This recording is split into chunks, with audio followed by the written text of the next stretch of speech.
while I'm on the topic of myths, I'm going to throw in a little plug for my favorite diet, which is the Paleo diet.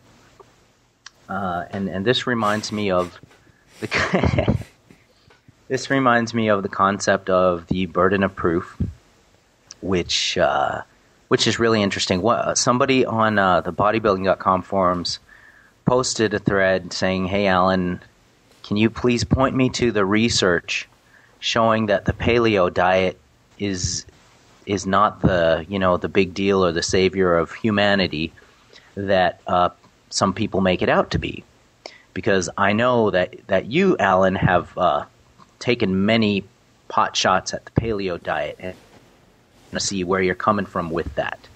And my response was, well, the burden of proof is not on me to provide evidence that the Paleo diet is something magically special. The burden of proof, or the scientific onus, is on the goofy guys making the claims that the Paleo diet will impart special health effects beyond a diet matched in optimized macronutrient amounts. It's sort of a very alluring, very catchy, almost romantic. It has this sort of magnetism to it that, we get back to nature, we cut out these evil Neolithic foods, and then we become great. Well, the burden of proof is on you, my friend, to demonstrate that a diet with matched macronutrients imparts measurably greater health effects than another diet that happens to contain some non-paleo approved foods. The paleo thing and CrossFit, I mean, they kind of it sort of intersects, because, like you said, there's definitely a passion of belief behind both modes of operation. With the whole paleo lifestyle, it's almost like it strikes an emotional chord with folks to kind of deviate from the march of technology and the bad stuff that it's done, etc. Whatever you might want to add there about the march of technology and what it's done to the human condition. So what I've done when people ask about paleo, I tell them, well, why don't you be consistent in your attempts at regressing? Why don't you sell your car and take showers in rivers? Why not just go all the way with the paleo thing? You know what I mean? It's really hilarious. I mean, there are healthful aspects of the paleo diet.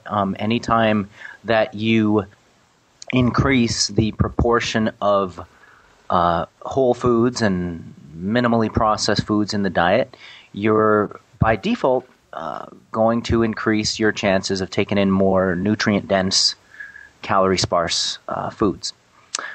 However, when you start discriminating against various whole foods like potatoes or peanuts or whatever, because it's not paleo, that's when things get really wacky, and that's when you have to step back and say, look, man, you're turning a good thing into a ridiculous fad diet that has no foundation and that has no concrete foundation to begin with. We're speculating and we're assuming, and there's a lot to the paleo diet in terms of criticism and stuff, and I've done a lot of that in my research review. But no, it's an interesting topic, and I think that because it strikes an emotional chord. It's sort of the same thing with CrossFit. CrossFit is sort of the way I see it, is kind of a rebellion against the pink dumbbell,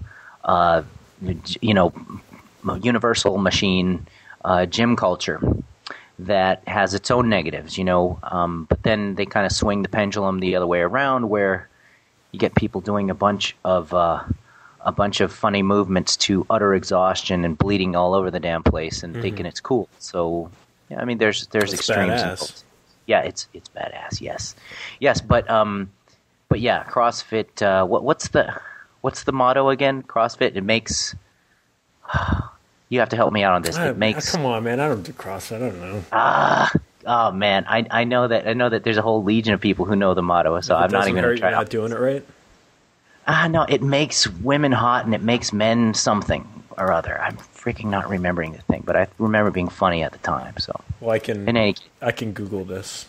I don't know if I'll find it or not, but okay, yeah, let me know when you find it. But then it's very similar to the bodybuilding culture, where their motto is, "Why go halfway with anything when you can overdo it?" So it's very similar to that. So we're not directing singular hate along the lulz fitters.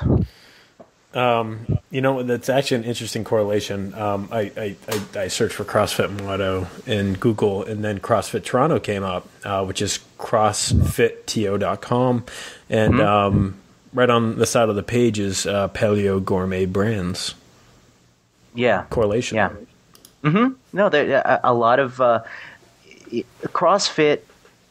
Now I'm speaking in generalizations. There obviously are exceptions to the rule. CrossFitters, they had a big hard-on for the zone diet at one point, and that kind of, to be frank, it was a pain in the ass to put together these little 40, 30, 30 blocks, and then paleo is a little bit simpler. Just cut out about 3 or 4 food groups, and you're good to go. And not only that, you're more hardcore, you're more caveman-like. So, it matches up. Boy, Kevin, I feel sorry for you, man. You're going to get a lot of hate mail. I know, but I also made sure to mention AlanAragon.com. There's a little section there where you can send some just to even it out. Even out, just CC Alan to all this stuff. And well, there's good and bad about every program. You mentioned that it's all generalizations. This is again, people that do CrossFit, you're not necessarily doing something that's wrong. If you do it right and you're safe about it, it's not necessarily a bad thing. We're talking about the people that go all the way over to one extreme and they do stupid shit. Yes, and a lot of the times, CrossFit is a good introductory type of gateway for people who are unfamiliar with pushing themselves physically and mentally, or just being consistent with a rigorous program. It introduces people to that, and a lot of times they sort of graduate from that and use a little bit more sound, methodical type of approaches, and they incorporate that, and they kind of evolve away from the sort of stereotypical CrossFit thing. So in that sense, it can be a good introduction to pushing yourself. It reminds me of the P90X program. It's easy to make fun of that hilarious set of DVDs where that dude just annoys the holy dickens out of you the whole time. But the fact of the matter is, it's introducing soccer moms and soccer dads and stuff to actually pushing themselves and moving some weight and getting off their asses, and it introduces them to progression as well. So good and bad about this stuff, even though it's easy to make fun of. Absolutely. Well, cool. Actually, you know what? I think that's a good place to wrap it up. I don't think we can cause any more trouble than we just did. So I think it. Yeah, I'm sure we could. Well, let's try. I want to keep some listeners on the podcast. Okay. You guys, CrossFitters, love you. P90X, love you. Paleo, oh my God, love you the most. How's that? Yeah, if you could post a link to the Paleo book and promote it, maybe a good review. Dude, Lauren Cordain, I have a shrine of Lauren Cordain with Rob Wolf baby Rob Wolf sitting on his right hand. Love it.